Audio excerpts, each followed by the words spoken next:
గతంలో చంద్రబాబు నాయుడు ప్రభుత్వంలో ఆంధ్రప్రదేశ్ రాష్ట్రానికి ఇంటెలిజెన్స్ చీఫ్‌గా పనిచేసినటువంటి ఏబి వెంకటేశ్వరరావుకి ఒక బిగ్ ఊరట లభించింది. ఒక గుడ్ న్యూస్ అందిందని మనం చెప్పుకోవచ్చు.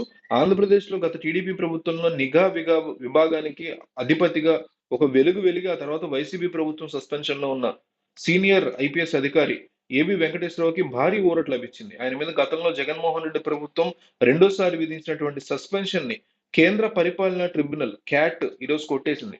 అంటే జగన్మోహన్ రెడ్డి ప్రభుత్వం వచ్చిన తర్వాత ఆయన మీద కక్ష సాధింపు చర్యలు ఎక్కువయ్యాయనేటువంటి ఆరోపణలు విపరీతంగా వినిపించాయి. ఆయన కూడా ఆయన అధికారంలో ఉన్నటువంటి టైంలో ఫోన్ ట్యాపింగ్ విషయంలో గాని, ఇంకొకటి గాని చంద్రబాబుకి చాలా వత్తాసుగా పనిచేశారని ఆయన చెప్పినట్టు ఈయన కీలుబొమ్మలాగా వ్యవహరించారంటూ కూడా ఆయన మీద ఆరోపణలున్నాయి. సో ఎంతైనా కూడా రివెంజ్ పాలిటిక్స్ పట్లే వీళ్ళు ఇంట్రెస్ట్ చూపిస్తూ ఉంటారు. మీకు జగన్మోహన్ రెడ్డి అధికారంలో ఉన్నప్పుడు ఆ అధికారులందరూ వాళ్ళకి కావాల్సి వచ్చినట్టు ఆయన్ని నియమించుకున్నారు. చంద్రబాబు అధికారంలో ఉన్నప్పుడు అదే జరిగింది. మళ్ళీ చంద్రబాబు అధికారంలో వస్తే లేదా జగన్ అధికారంలోకి వస్తే కూడా అదే జరుగుతుంది. అధికారాన్ని అడ్మినిస్ట్రేటివ్ వ్యవస్థ, లెజిస్లేటివ్ వ్యవస్థ వేరు వేరు వ్యవస్థలు. ఒక వ్యవస్థ తప్పు చేస్తే ఇంకో వ్యవస్థ సరి చేయాల్సింది పోయి ఇద్దరు కూడా కుమ్మక్కైపోయినటువంటి దౌర్భాగ్య పరిస్థితి ఈ రోజు దేశంలో నడుస్తుంది. దానికి ఉదాహరణే ఈ సంఘటన. గతంలో తెలుగుదేశం ప్రభుత్వ హయాంలో ఇంటెలిజెన్స్ చీఫ్ గా ఉన్న సమయంలో విపక్ష నేతల ట్యాపింగ్ మీద ఇజ్రాయెల్ నుంచి నిఘా పరికరాలు తెప్పించినట్టు వైసీపీ ప్రభుత్వం ఏబి వెంకటేశ్వరరావు మీద అభియోగాలు మోపింది. అంటే ఏ రకమైనటువంటి ప్రూఫ్ లేకుండా వీళ్ళు బ్లైండ్ అభియోగాలు వేశారు.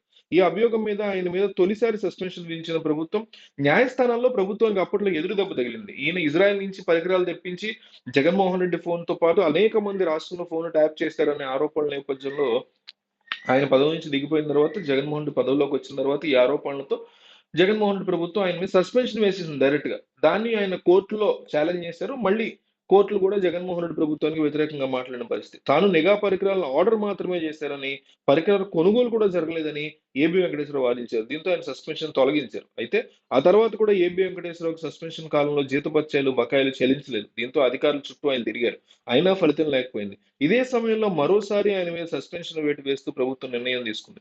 దీని మీద తిరిగి ఆయన కేంద్ర పరిపాలన ట్రిబ్యునల్ క్యాట్ ని ఆశ్రయించారు. ఏపీ ప్రభుత్వ అభియోగాలు, సస్పెన్షన్ మీద విచారణ జరిపిన క్యాట్ ఏబి వెంకటేశ్వరరావు నిర్దోషిగా తేల్చింది. ఈ మేరకు ఈ రోజు ఆయన మీద విధించినటువంటి సస్పెన్షన్ ని కొట్టేస్తూ తీర్పుని ప్రకటించింది కోర్టు.